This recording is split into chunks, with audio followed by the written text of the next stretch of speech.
Dante sat in the stroller, eyes blank. Time and feeling had decided to take a backseat yet again. His intellect, though, was already playing catch-up. It all made sense, now, the baby instinctively reaching for Lysa's breasts, Lysa's death glare at the wet nurse, Jamal's crack about maternal instinct. Lysa saying she would never lactate, get pregnant or have her period again. God, how could he have been so naive? To be fair, he thought the again only applied to her period. Even the Judy's insistence on Caroline being Lysa's baby sister made some sense. The Judys were determined to baby everyone, and no matter what the figure of speech was, babies simply couldn't have babies. That just wouldn't go with their methods or programming or whatever it was that made them do what they do. So instead, the Judys created a lie, and Lysa went along with it. But why? Lysa, Dante said, feeling an ache as his emotions thought to creep in. Why the hell did you lie to me about who Caroline was? Lysa looked deep into Dante's eyes, her pigtails framing her face. Her tough facade melted, and she became softer. Her lip quivered a little. I was scared to tell you, she said. I thought you would judge me. That you'd condemn me as some whore who got knocked up and not listen to what I have to say. Really? Dante asked. Really? Lysa said. I told Dory the truth about me, and she completely turned her back on me. She thought she was better than me. She ignored everything I had to tell her, everything that Jorge had taught me before he finally ran for it. Without me, or anyone else, she slipped away. First she started wetting and not realizing it, then she started baby babbling. Then one day she went to sleep, and when she woke up, she was pretty much like you know her now. She's a lot nicer to hang out with now, but I still miss the real her, even if she was a bit of a bitch. Dante couldn't imagine Midori as anything other than a babbling kidfant. Had Midori once been a regular girl? A raver maybe, or a bit of a know-it-all catty bitch. The Midori he knew was such a simple creature. All she was concerned with was attention, affection, and what she could and could not put in her mouth. Little things like who you were before she knew you or what was going on in her underwear didn't matter to her. I didn't want that to happen to you, and it was still the first day, Lysa told him, so I lied to make things simpler. Simpler? Dante asked. What do you mean? Lysa's eyes remained sincere, honest. Her jaw set. If I had told you that my parents had given me up for adoption when I was little, because they couldn't afford me, and that I was an unwed teenage mother, and that my foster father and foster mother were the ones that were arguing that night, about me and my daughter, would you have believed me? Yeah, Dante said. Lysa pinched his cheek a little bit and gave her sad smile as they were rolled back into the limbo nursery. It was just after nap time, and so the nursery was opened up into a free-for-all, toys and babies scattered all over the place. Well then, she said. That means you're either a horrible liar, or a really swell guy, Dante. Her eyes darted down, the sad smile still on her face. She was glowing, really. Well, not literally, but, skip it. As soon as she was unbuckled from the stroller, she leaned over and gave Dante a peck on the cheek. Awesome. He was about to reciprocate when the Judy lifted him out of the stroller and shifted him over to his hip, the front of his diaper squishing as she moved him. Oh yeah, that.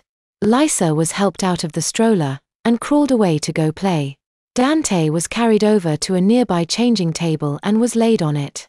As the Judy undid the tapes, Dante buzzed at having just been kissed. It wasn't much of a kiss, just a peck on the cheek, really. Still, it felt amazing. With him figuring out how to use the potty today, and then feeling Lysa's soft lips on his cheek today might be the best. Looks like someone likes having their diaper changed. The Judy noted Dante's growing erection at the thought of his playmate. Dante grimaced slightly at that comment, made worse by the cold wipes being dragged across his groin.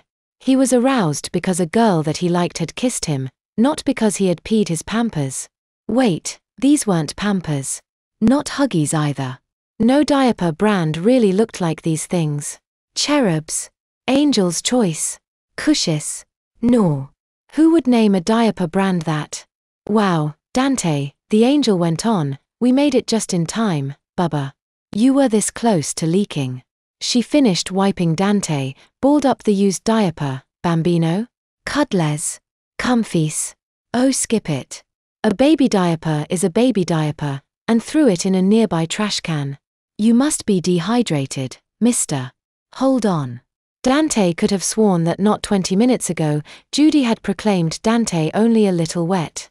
Had Dante really wet his diaper even more since he was checked? He hadn't even noticed. Was everything he gained while around his grandparents leaving him already? He took his thumb out of his mouth when the Judy offered him up a bottle of apple juice. When the hell did he stick his thumb in his mouth? He sucked down the apple juice as his bum was lowered onto a fresh diaper. How do you use the potty? Remember. First you need to. His stream of thought was interrupted by another stream coming out of him. Whoopsie, the Judy giggled as she quickly and deftly yanked the diaper up to block the airborne urine. Most of it was soaked up by the diaper. Just a little got on the changing table and the floor. None of it, of course, got on the Judy. Dante giggled, then gurgled a bit around the nipple of his BABA. He was drinking juice and going pee at the same time. That felt good. And Mama Judy was so silly. She was making those faces at him while she held the front of the diaper down to cover him up. Geez, Dante, Mama Judy smiled sweetly down at him. You could give me a little warning next time. Dante smiled up at her. You couldn't have done that earlier? Or at least wait till I had the diaper all the way up? Oh well, she smirked, peeling the sodden garment back. Here we go again. Something was wrong. Dante shook himself awake and yanked the bottle from his lips. He wasn't even drinking milk, and was acting like a complete idiot. Going pee while drinking a BABA, fuck. Urinating while drinking, was something Midori would do, not Dante. He wasn't even paralyzed on the changing table, he realized. He had had almost total motor control while the Judy was changing him. It seemed any time he let his mind wander, babyish thoughts and tendencies came right in and made themselves at home in his brain. He might have had a brief respite by the gates of heaven, but back in limbo, he was still making negative progress. The Judy finished changing him for the second time in a row and sat him down on the floor. Dante quickly crawled over to a corner to sulk in peace. He didn't want Lisa or anyone seeing him like this. The fact that he was dressed like Tommy Pickles and had no way to hide his diaper made him feel more self-conscious after what had just happened. If he had been wearing shortalls or even a onacy, he could have maintained some form of dignity. Instead, all he had on was a t-shirt that came down to his belly button and a bulky diaper on full display between his legs. Speaking of which, the bulk between his legs seemed a little, well, bulkier. Was he wearing a thicker diaper? Were they padding him up because of his extra wetting? Or worse yet, Dante remembered something about newborn diapers being relatively bulkier. Were they getting him ready for the, don't even think about it?